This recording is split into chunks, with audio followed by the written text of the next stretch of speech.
Good morning, students. Next question. Vandana performs young double slit experiment by using orange, green, and red light successively. If the fringe widths measure in three cases are W1, W2 and W3. ये क्या है? Fringe with है, okay, जो हम beta से denote करते हैं. इन्होंने क्वेश्चन के अंदर W1, W2 और W3 से डिनोट की हुई है. Then which of the following is correct. तो चलिए क्वेश्चन को थोड़ा सा ब्रेक करते हैं. कॉम्प्लेक्स लग रहा होगा अभी, पर है इजी. ठीक है, सो लेट्स स्टार्ट. वंदना ने क्या किया? पहले क्या लिया उन्होंने? ऑरेंज लिया, है ना. फिर कौन सी लाइट ली? फिर लाइट ली उन्होंने, ऑरेंज लाइट ली. और कौन सी ली थी? सेकंड वन ग्रीन ली है. और फिर सक्सेसिवली, मतलब पहले ऑरेंज के साथ किया, फिर ग्रीन के साथ किया, एंड अल्टीमेटली रेड के साथ किया.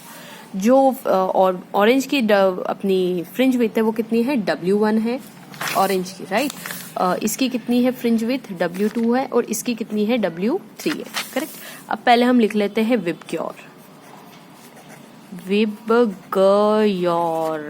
ओके. अब आप जानते हैं विबग्योर के अंदर इस डायरेक्शन में लैम्डा इंक्रीज होता है, लैम्डा इंक्रीजिंग होता है. तो लेट्स सपोज करते हैं कि ये जो उन्होंने ऑरेंज लिया है ना, तो ऑरेंज की जो वेवलेंथ है वो लैम्डा ओ कर देते हैं, रेड की वेवलेंथ को लैम्डा आर कर देते हैं, और जी की वेवलेंथ को लैम्डा जी कर देते हैं. ठीक है. अब गौर से देखिएगा कि हम फ्रिंज विड्थ को हम डब्ल्यू से डिनोट, बीटा से डिनोट करते हैं. होता क्या है fringe width? Lambda D by D होता है ना. अब क्योंकि उन्होंने सक्सेसिवली सेम उस पर किया था, तो D is capital D and small D is equals to same, मतलब स्लिट विड्थ सब सेम है. ठीक है. फर्क कहाँ आ रहा है? खाली लैम्डा में. और लैम्डा और बीटा का क्या डायरेक्टली प्रोपोर्शनल है?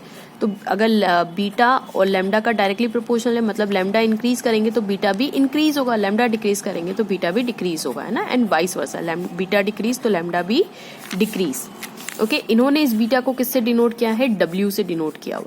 तो हम भी इस क्वेश्चन के हिसाब से इसको W से डिनोट कर लेते हैं. तो वही बात है, लैम्डा इंक्रीज करेंगे तो W भी क्या होना चाहिए? इंक्रीज होना चाहिए. तो मुझे बताइए सबसे लार्जर वेवलेंथ किसकी है?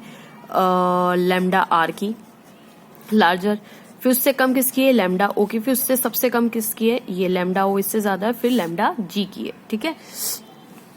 अब मुझे बताइए लैम्डा आर के करस्पॉन्डिंग, ये लैम्डा आर यानी रेड के करस्पॉन्डिंग जो फ्रिंज विड्थ है वो W3 है, यानी W3 भी ग्रेटर होगी क्योंकि लैम्डा और W का डायरेक्ट रिलेशन है. बाकी सब तो कांस्टेंट हो गए, मतलब W is proportional to lambda, correct, because बाकी कांस्टेंट है.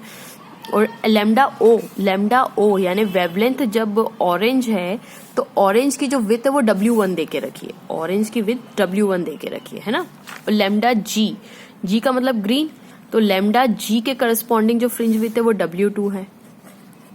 ठीक है. तो करेक्ट ऑप्शन क्या होना चाहिए? W3, W1 और W2. W3 देखिए कौन सा ऑप्शन करेक्ट है? W3 is greater than W1 और सबसे कम कौन सा है? W2 है. तो D option is correct. So hope students आपको वीडियो पसंद आया होगा, समझ में आया होगा. Please don't forget to like, subscribe and share my channel. आपके सपोर्ट की बहुत जरूरत है. प्लीज सपोर्ट कीजिएगा और खूब सारा शेयर कीजिएगा.